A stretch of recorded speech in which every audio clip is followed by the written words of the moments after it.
আমাদের আল্লাহ ছাড়া কেউ নাই।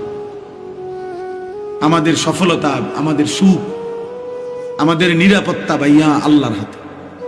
আর আল্লাহর অব্যাহত নাফরমানি, ধারাবাহিক পাপ একদিন সুখ কেড়ে নেবে। মনে রাখো ছেলেরা, তোমাকে দাদা হয়তো খবরে যাবো বা, তুমি মনে করো না তোমার দাদায় কষ্ট পাইবে তোমার কারণে। কারণ তোমার দাদার যে বয়স, তোমার বাপের যে বয়স, তারা তোমার আগে কবরে চলে যাবে।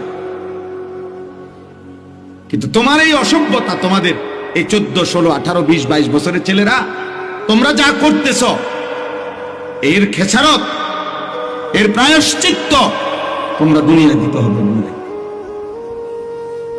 মনে রাখো বাপ,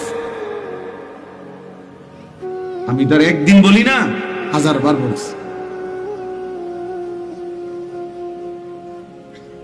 এত অল্প বয়সে, 18 বছর মাত্র বয়স, এত অল্প বয়সে এত নারী দেখে ফেললাম, এত কম বয়সে এত ছবি দেখে ফেললাম, এত অল্প বয়সে এত উলঙ্গ ছবি দেখে ফেললাম। হায় জানোয়ার, বাকি জীবন কি করবা? এমন সুন্দর 18 বছর বয়সেও এত বড় সাহস যে বছরে 6 মাস, 1 বছর, কোনদিন হয়তো একটা বছর চলে গেছে, কোনদিন 5 ওয়াক্ত নামাজ পড়লা না, এত কম বয়সে এত সাহসী হয়ে গেলা। আল্লাহরে কিছুই মনে করো না?